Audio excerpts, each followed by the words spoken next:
Hola a todos los fanáticos y curiosos de lo desconocido y lo paranormal. Bienvenidos al canal. La mayoría de las personas desconocen el pasado de las casas que compran. Son pocos los lugares en donde existen leyes que obligan al vendedor a divulgar si la propiedad tiene un pasado violento o inusual. En Estados Unidos, algunos estados sí tienen estas leyes que fueron ideadas para protección del comprador. Y dos estados, New York y New Jersey, hasta tienen leyes que obligan que el vendedor le revele al comprador si ha ocurrido cualquier actividad paranormal en la casa. Sin embargo, estas leyes son nuevas y no existían en la década de los 70 cuando ocurrió la siguiente historia. Edwin Becker y su esposa Marsha tenían apenas 3 años de casados en el año 1970. Vivían en un pequeño pero acogedor apartamento alquilado en Chicago y esperaban con emoción la llegada de su primer bebé. Su vida era casi perfecta y no podían estar más felices. Pero en poco tiempo se reventaría la burbuja de felicidad en la que habían vivido. Cuando el dueño del apartamento se dio cuenta de que Marsha estaba embarazada, les informó a los Becker que tendrían que mudarse, ya que en ese edificio no permitían ni mascotas ni niños. Edwin y Marsha se encontraron en la angustiante situación de tener que buscar otra vivienda lo más pronto posible.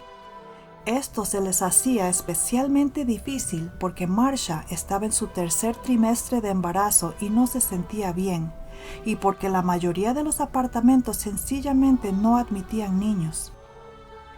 Aproximadamente un mes después, Edwin vio un anuncio en los clasificados del periódico de una casa que estaba a la venta. El precio estaba muy cómodo y el anuncio decía que la casa constaba de 2 apartamentos completos, uno en la planta baja y el otro en el segundo piso. Edwin llamó a la agente de bienes raíces y concertó una cita para ver la propiedad. Quedaba en un suburbio de Chicago y no era el área que él hubiera deseado, ya que el barrio no era muy bueno, pero lo cierto era que por el precio era casi un regalo, costaba $16,000. Podrían vivir en el apartamento de arriba y arrendar el de la planta baja. Ese alquiler prácticamente les pagaría la hipoteca. Pero cuando Edwin entró a la casa, vio que estaba en tan mal estado que parecía que la habían vandalizado.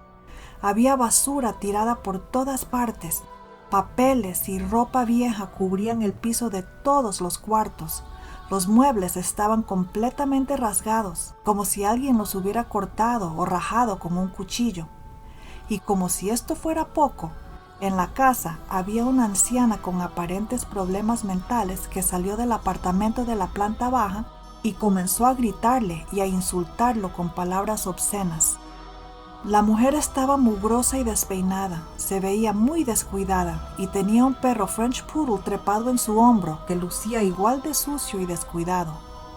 La anciana le gritaba a Edwin repetidamente que ellos no lo querían ahí, que se largara, ya que jamás le entregarían su casa. Este encuentro con una mujer tan desquiciada lo alarmó a Edwin y no estaba seguro de poder comprar una propiedad que traía consigo este tipo de problemas. Pero el agente de bienes raíces le aseguró que la señora no sería un obstáculo, ya que sus familiares, que eran los herederos de la propiedad, habían acordado entre ellos internarla en un hospital psiquiátrico. Edwin decidió comprar la casa y poco tiempo después, él y Marsha, quien ya había dado a luz a una niña, se mudaron al lugar. Pero desde el principio las cosas comenzaron mal. Los familiares de la anciana, cuyo nombre era Mayra, habían condicionado la venta de la propiedad. Le pidieron a Edwin darles un plazo de 120 días para que Mayra permaneciera en el apartamento de la planta baja hasta que pudieran encontrar un asilo que la aceptara, ya que ninguno de ellos quería llevársela. Ellos pagarían el alquiler del apartamento mientras tanto. Edwin estaba tan ansioso por comprar la casa que aceptó esta condición. Pero esto resultó en que Mayra subía al apartamento de los Becker a cada rato. Les abría la puerta y entraba como si estuviera en su casa. A veces entraba insultándolos y gruñendo. Otras veces entraba muerta de la risa. La anciana era impredecible. casi parecía poseída. Era una situación estresante, especialmente para Marcia, quien tenía una bebé recién nacida y estaba sola todo el día mientras Edwin estaba trabajando. Los sucesos extraños comenzaron casi inmediatamente después de que se mudaron. Uno de los primeros incidentes en la casa ocurrió en torno a una bombonera de cristal que Marcia había colocado en el centro de la mesa del comedor. Cada vez que entraba al comedor, la bombonera la encontraba movida hacia el filo de la mesa. No importaba cuántas veces la volvía a colocar en el centro, ni bien se daba vuelta que la bombonera estaba de nuevo movida hacia un lado. Marcia comenzaba a sentirse sumamente incómoda. Pronto empezaron a tener problemas con la línea telefónica. Todos los días, Edwin trataba de llamar a su esposa por teléfono desde el trabajo para ver si se encontraba bien, pero siempre le daba tono de ocupado. Esto ocurría día tras día. Él pensaba que Marcia pasaba todo el día hablando por teléfono y esto comenzó a causar fricción y discusiones entre los dos. Pero la realidad era que ella nunca usaba el teléfono. Se dieron cuenta de que el auricular del teléfono se levantaba y se descolgaba solo. Siempre lo encontraban descolgado y puesto sobre la mesa a un lado de la base del teléfono. Un día, Marcia estaba en la cocina cuando de reojo vio que uno de los armarios se abrió lentamente. A lo que volteó a mirarlo, los platos comenzaron a salirse del armario y a volar por el aire uno por uno hasta llegar a la mitad de la cocina. Luego caían estrepitosamente estrellándose contra el piso y quebrándose en 1000 pedazos. Marcia solo podía mirar boquiabierta y aterrada. En otra ocasión, la batidora de mano que estaba en la pared colgada de un soporte, se salió del soporte y voló hacia Marcia, atravesando la cocina y cayendo a sus pies. Esto fue solamente el principio de lo que sería un calvario que culminaría en el primer exorcismo que fue televisado y transmitido por una de las mayores cadenas de televisión de Estados Unidos. Cuando la niña de los Becker había cumplido unos 2 meses de nacida, decidieron bautizarla en la parroquia cercana a su casa. Hicieron un almuerzo para celebrar el evento e invitaron al sacerdote y a unos 15 amigos y familiares. Le habían pedido al cura que también les hiciera una bendición de la casa nueva. Los Becker pensaron que tal vez los sucesos extraños se calmarían si se bendecía la casa.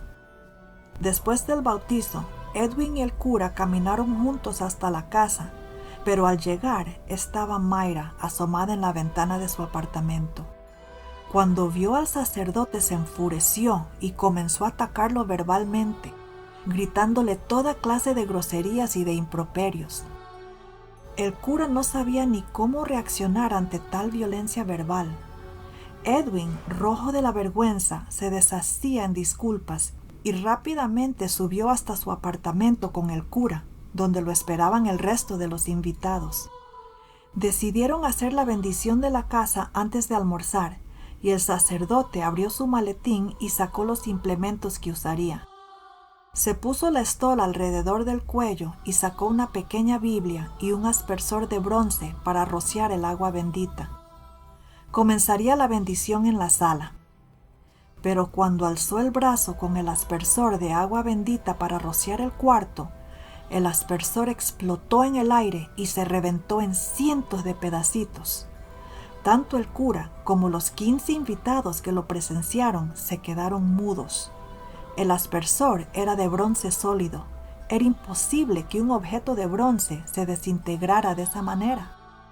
Luego de su inicial sorpresa, el sacerdote se agachó y comenzó a recoger todos los pedacitos del suelo, diciéndole a Edwin una y otra vez que se tenía que ir. Edwin le protestó y le dijo: «Pero padre, no ha bendecido la casa. Por lo menos haga la bendición en el cuarto de la bebé». Pero era claro que el sacerdote estaba asustado y no quería permanecer ahí ni un segundo más. Ante la insistencia de Edwin, el cura entró al cuarto de la niña y apresuradamente hizo una oración antes de recoger sus cosas y salir casi corriendo del lugar. Luego de ese intento fallido de bendecir la casa, Edwin intentó llamar por teléfono al sacerdote en varias ocasiones, pero él se hacía negar. Por último, Edwin fue personalmente a la rectoría para pedirle que regresara a completar la bendición. También le contó que creía que habían fantasmas en su casa.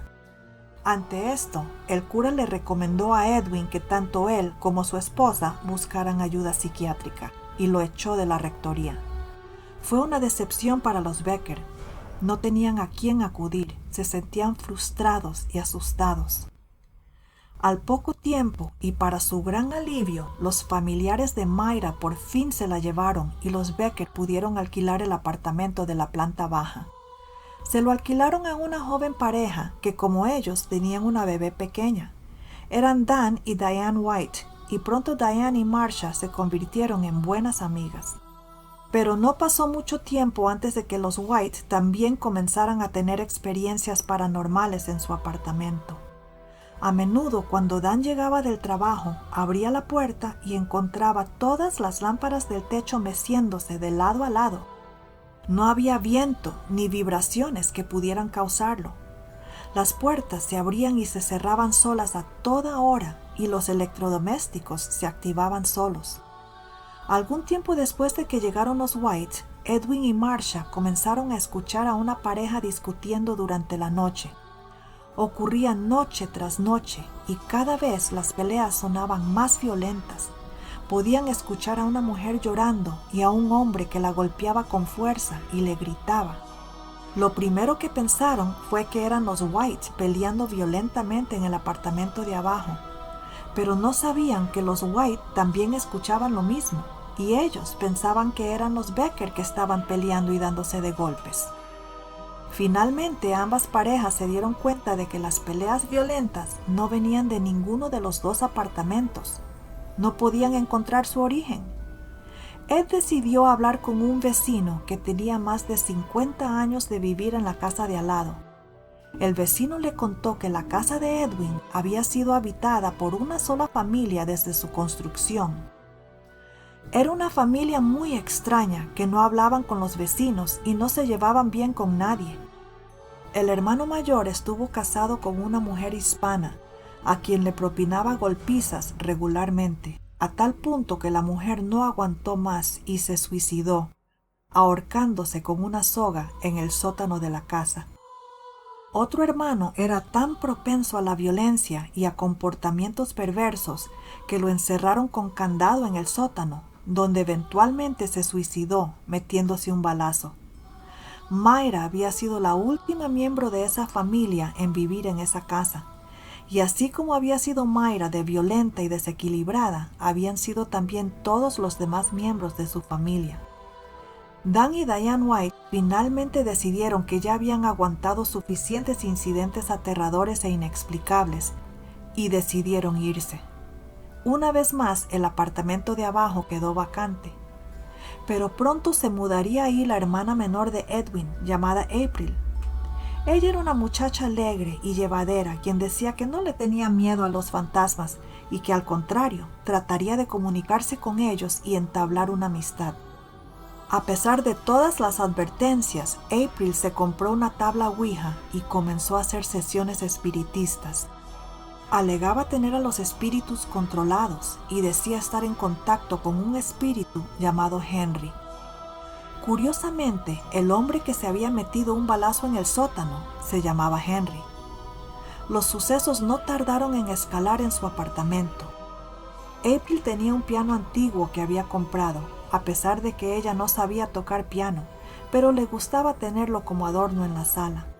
Pronto el piano comenzó a tocar solo, pero tocaba solo 2 notas, repetidamente, a toda hora del día y la noche. Hasta Edwin y Marcia lo escuchaban cuando sabían que no había nadie en el apartamento de April. Las lámparas se mecían más violentamente que nunca y objetos salían volando por el aire y se estrellaban contra la pared opuesta. April comenzó a mostrar comportamientos erráticos. Decía que los espíritus le hablaban y le decían que se matara. Ya no era la muchacha jovial que había sido antes de mudarse al apartamento. Por último, perdió completamente la razón y desapareció de la casa. La policía la encontró más de 3 semanas después, desorientada y durmiendo en la calle, y fue internada en un hospital psiquiátrico. Los Becker, por su parte, decidieron que ya era suficiente y optaron por buscar ayuda para tratar de entender por qué sucedían estas cosas en la casa. Pero en los años 70 no existían los equipos de investigadores paranormales como los de ahora. Marsha buscó en las páginas amarillas y encontró solamente un grupo que investigaba este tipo de fenómenos y los llamó por teléfono. Acordaron llegar a la casa para tratar de ayudarlos. Los investigadores paranormales le dijeron a los Becker que lo que tenían en la casa era una infestación de espíritus y les sugirieron hacer un exorcismo para liberar la propiedad de ellos. Este grupo de investigadores paranormales tenían nexos con la cadena de televisión NBC y pidieron permiso a los Becker para televisar el exorcismo. Y así fue como llegó a ser televisado y transmitido por todo Estados Unidos en el año 1971. El exorcismo fue efectuado por un médium y un sacerdote anglicano, por cuanto la Iglesia Católica les dijo a los Becker que demoraría demasiado tiempo pedirle al Vaticano los permisos necesarios para un exorcismo, y no lo podían hacer sin el permiso de Roma.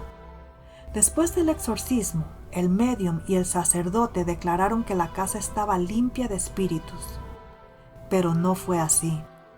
Los sucesos paranormales empeoraron al punto que Marsha y Edwin temían por sus vidas. Lo único que podían hacer era irse de aquella casa. En 1971, apenas un año después de haberla comprado, Edwin terminó vendiendo la casa por la suma de tan solo $10 a un agente de bienes raíces que se mostró interesado e intrigado por la actividad paranormal.